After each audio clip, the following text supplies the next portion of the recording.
My name is David. I've worked in private security for over 20 years.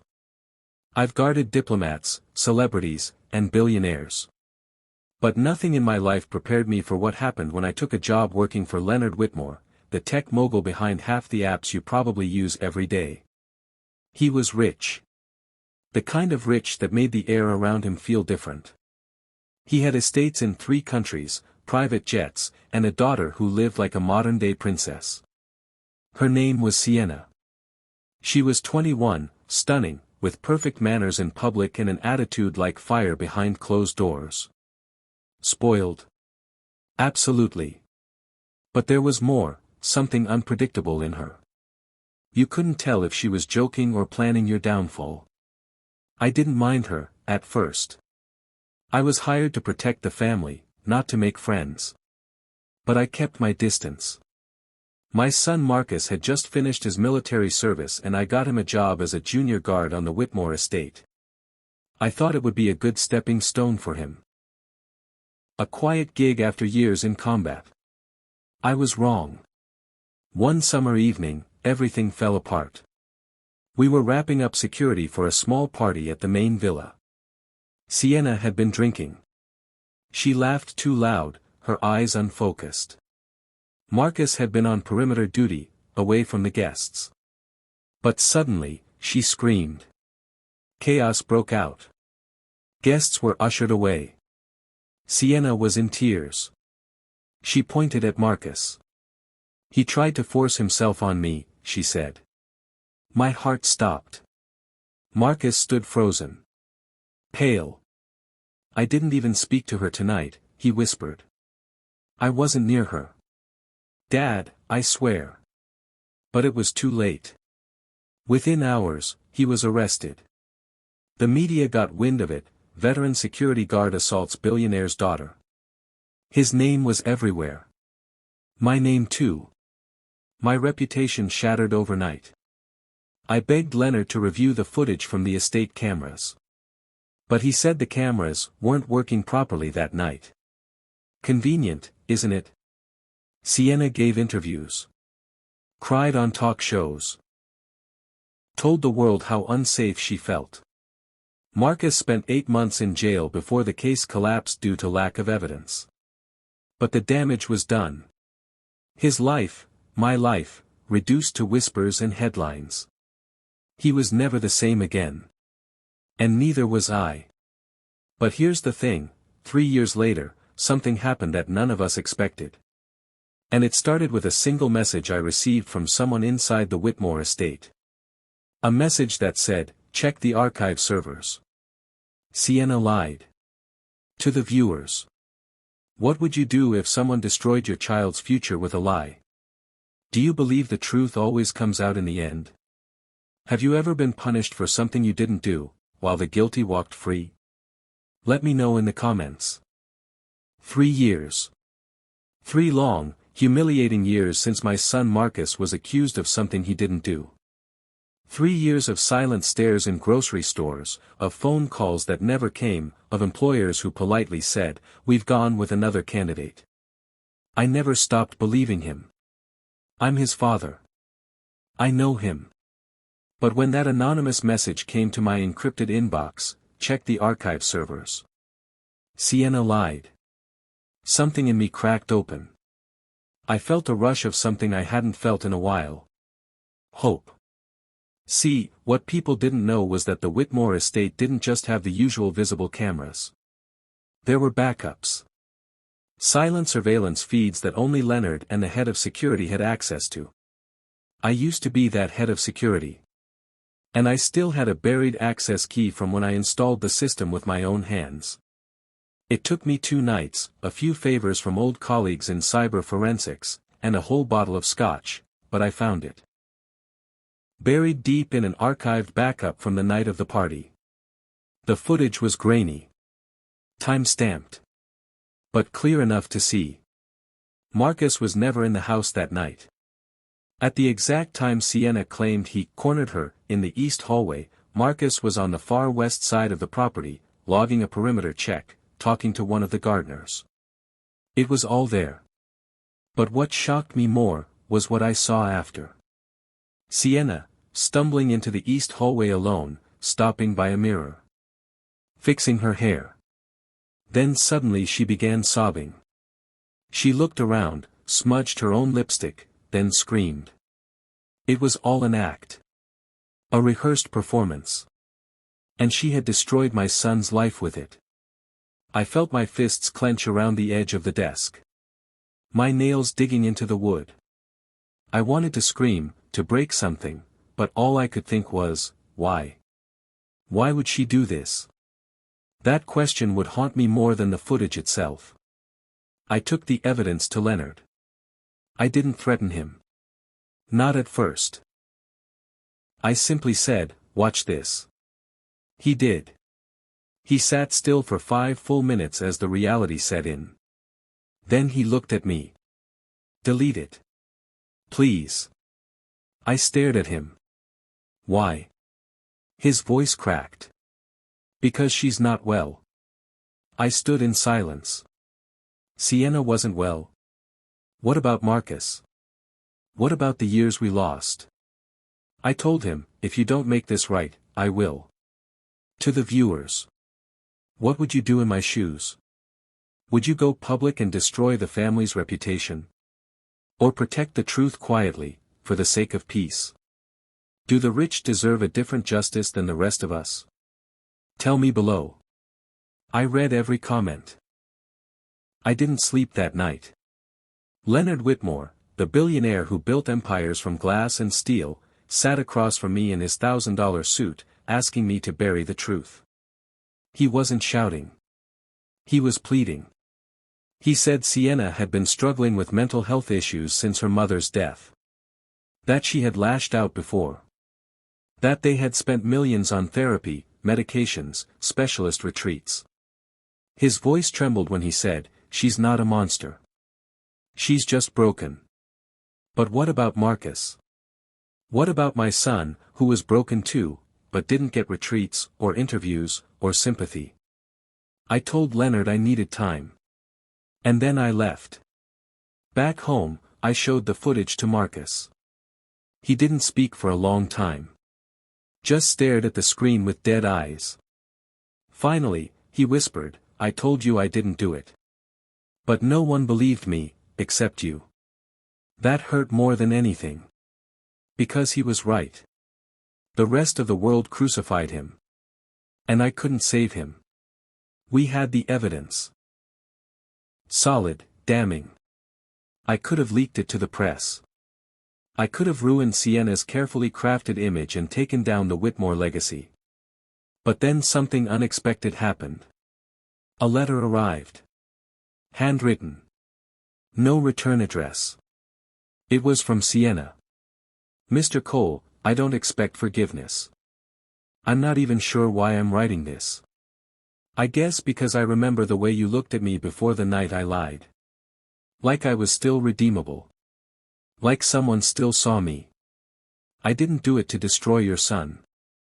I did it to feel noticed. To hurt someone before they left me like everyone else did. I thought it would disappear. I thought no one would believe me anyway. But people did. And the more they believed, the more I lied. I'm sorry. That's all I have. I'm sorry. It wasn't enough. But it was something. Marcus burned the letter without a word. And yet, something shifted in him after that. He started training again. Running. He applied for jobs. Slowly, he began to come back to life. Meanwhile, Leonard offered a settlement, quiet compensation, a private apology, and help getting Marcus's record expunged. I should have taken the money. God knows we needed it. But instead, I said. No deal unless she speaks the truth. A month later, in a quiet interview on a barely watched talk show, Sienna confessed. She said, I lied. It wasn't true. And it destroyed someone's life. No dramatics. No tears. Just the truth. It didn't go viral. No headlines. No scandal. But to me, And more importantly, to Marcus, it was everything. Sometimes justice doesn't come in a courtroom. Sometimes it comes in the form of a quiet, broken truth finally spoken out loud. To the viewers. Was that enough? Do you think Marcus should have sued for millions? Or was a public confession more powerful? Can someone like Sienna truly change, or do people like her always return to their old ways? 3 months had passed since the confession. It should have felt like closure. Marcus had been cleared. Sienna had admitted the lie. Life was supposed to move on. But it didn't. Not really. Marcus spent most of his days alone, running long distances with headphones on, or fixing things around the house that didn't need fixing. He smiled more now, but it was always a small, tired smile, like someone still bracing for a punch that never came. Me. I tried to pick up the pieces of my own career. I was getting job offers again. People were apologizing. Quietly, of course, no public statements, no media corrections. Just silent messages like, "We'd love to work with you again, David." And just like that, my reputation was back, not because the truth mattered, but because the heat had died down. But something kept bothering me. A gut feeling. Because I had watched Sienna's confession. I had watched it a dozen times. She didn't cry. She didn't flinch. She looked at the camera like she was reading a script. Her voice was flat. Her eyes too calm. And something in me whispered. She's not sorry. She's covering something. One rainy afternoon, I got a message. A name I hadn't heard in years popped up on my phone, Helena. Sienna's former assistant. We met at a quiet cafe near the city. She looked older, a little more fragile, but when she spoke, her voice was clear. "David. I need to tell you something. You were right not to trust the apology." I leaned in. The confession wasn't her idea. It was a PR stunt. Her father hired a firm that specializes in image redemption. They coached her. Scripted everything. It was all about damage control. Because she'd done it before. I froze. Before Marcus? She nodded. A man in France. A hotel employee. Same story, different setting. She said he made her feel unsafe. She cried. The hotel panicked, paid her off, fired the guy. No investigation. And a few weeks later, she flew back here and did the same thing to Marcus. I sat there in silence. My stomach twisted. It hadn't been a one-time mistake. It was a pattern. And Marcus had been one stop along the way. I left because I couldn't live with it, Helena said. But no one would believe me if I spoke out. I needed you to know. Before she does it again. I went home and watched the confession one more time. This time, I saw it for what it was. Not remorse. Not healing. Just a performance. I showed Marcus what Helena told me. He didn't say a word. He just walked outside. Stood in the rain for an hour. Like he needed to feel something real for once. That night, I sat alone in my study, staring at the same screen where I had once watched that old footage, the one that proved my son was innocent. And I asked myself. What's worse? A lie? Or a world that's willing to forget it ever happened? To the viewers. Do you think justice can truly be served when people can buy forgiveness? 6 months passed. The world moved on, like it always does. But I couldn't. Because Helena's warning kept echoing in my mind. If Sienna had done this before, who's to say Marcus was her last victim? I started digging. I called in favors. Reached out to former co-workers. Even flew to Europe under a different name. What I found in France chilled me. A man named Julien Dupont, mid-30s, single father, hotel concierge in a luxury Parisian hotel. Fired after Sienna filed a complaint. She claimed he'd followed her to her room. That he'd made advances. No witnesses.